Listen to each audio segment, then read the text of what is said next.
Аав ээжийн хичээл. Гэр бүлүүд хүүхдтэй болох нь маш хариуцлагатай том ажил төдийгүй энэ үед аав ээжүүд олон төрлийн сэтгэл хөдлөлийг мэдэрдэг. Аав ээж болсондоо баярлан догдолж, бас сэтгэлээр унаж, твдэж, ядарч, барьц алдах нь олонтой. Гэхдээ та санаа зовж сандрах хэрэггүй. Энэ бол хэвийн байх л зүйл. Би доктор Лиза Демур байна. Аав ээжүүдэд зориулсан хүүхдийнхээ сэтгцийн эрүүл мэндийг хэрхэн хамгаалах тухай хичээлээ эхлэе.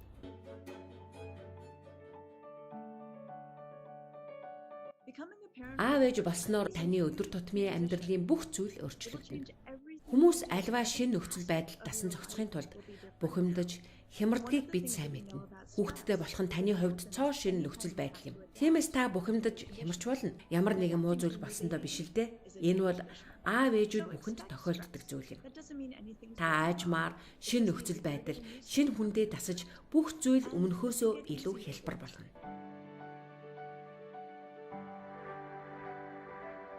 Шинэ хүн мэндэлсэн өдрөөс л та хүүхдийнхээ сэтгцийн эрүүл мэндийг хамгаалж эхэлнэ.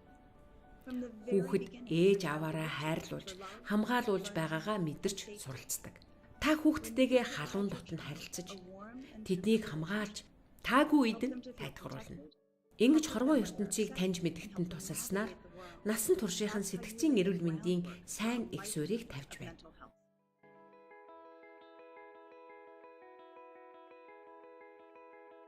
Хүүхдийн хэрэгцээг үл хайхарч, орхигдуулах үед тэд тавгүйрхэн бухимдаж, стрессийн хариу үйлдэл нь идэвхждэг. Энэ үед аав ээжүүд хүүхдэд тайвшруулах үүрэгтэй. Стрессийн хариу үйлдэл намжиж, бүх зүйл хэмээн болоход хүүхэд орчноо аюулгүй, найдвартай гэдгийг ойлгодог. Гэхдээ зарим хүүхдийн тухайд өөр байж болно л доо. Тэд тайвширч аюулгүй байдлыг мэдрэхдээ сэтгэл санааны дэмжлэг авч чаддгүй улмаас байнга бухимдан тавгүйрхэн хүүхдийн дэргэд өөрийг нь хайрлах хүн байхгүйг мэдрэх нь хожимын сэтгцийн эрүүл мэндийн асуудал үүсэх шалтгаан болдог.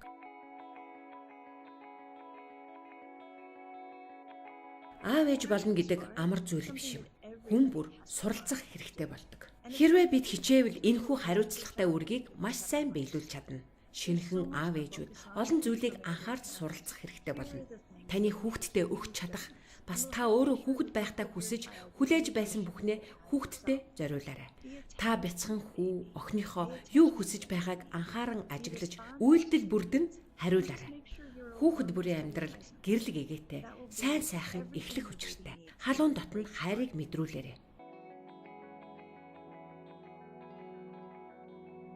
Олон жилийн судалгааны үр дүнд хүүхдэд хоёр зүйл хамгийн чухал хэрэгтэй гэдгийг тодорхойлжээ. Хүүхэд гэр бүлийн гишүүдээс халуун дотн урьдчилан таамаглаж болох харилцааг хүсдэг. Хүүхэд аав ээжээс юу хүсэж байгааг нь мэддэг байх нь чухал юм. Хүүхэдтэй тодорхой бүтэцтэй, ойлгомжтой байдлаар харилцах хэрэгтэй. Халуун дотн уур амьсгалтай харилцаа бүрдүүлэхийн тулд баяр баясгалантайгаар хайрл, тоглол, түүнтэй ярилц, бас тэвэр. Ингэж чадвал хүүхэдтэй нь баяр хөөртэй байх төдийгүй та өөрөө ч аз жаргалыг мэдэрч хүү охинтойгоо улам нандин холбоотой болдог. Та хүүхдийнхээ анхны багш нь тул сэтгэл хөдлөлийн талаарх бүх зүйлийг танаас л суралцна. Та ямар нэгэн сэтгэл эмзэглүүлсэн мэдрэмжээ хүүхдтэй айдас түгшүүр төрүүлэхгүйгээр хэрхэн зөв илэрхийлэх тухай бодох хэрэгтэй. Ийм үед та цэвэр агаар талхах, бусдаас тусламж хүсэх зэргээр өөрийн хүнд хэцүү, таагүй мэдрэмжийг хэрхэн даван туулж байгаагаа хүүхдтэй харуулж үлгэрлэх хэрэгтэй. Нэг зүйлийг мартчихлахгүй. Хүн сэтгцийн хувьд эрүүл байна гэдэг нь байнгын тайван аз жаргалтай байна гэсэн үг биш.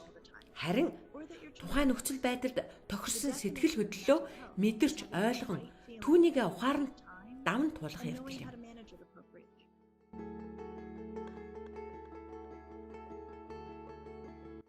Сэтгэл санааны тавгүй байдал стресс бухимдлыг даван туулах зарим аргуудаас хуваалцъя.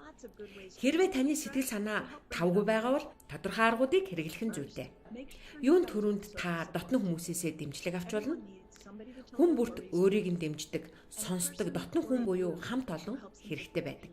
Сэтгэл санааны таагүй байдал стрессээс ангижрах өөр нэгэн арга бол өөрийн дуртай зүйлээ хийх. Өөр зүйлд анхаарлаа хандуулснаар бид сэтгэл санааны амар амгаланг мэдэрнэ. та дуртай номоо унших, эсвэл дотны хүнтэйгээ цагийг өнгөрүүлж болно. Таныг зовоож буй зүйлээс өөрийгөө хүндэрүүлэх нь чухал. Энэ нь танд хүч чадлаа сэлбэж тайвшрахад тусалдаг. Эцэст нь сэтгэл санаа тавгүй, стресс, бухимдалтай үедээ өөртөө анхаарал тавихын тулд сайн хооллож, унтаж амарч, өөрт тохирсон дасгал хөдөлгөөнийг хийх нь нэн чухал юм. Эдгээр зүйлсийг хийх нь таны өөрийн болон хүү охины тань эрүүл мэндэд тустай.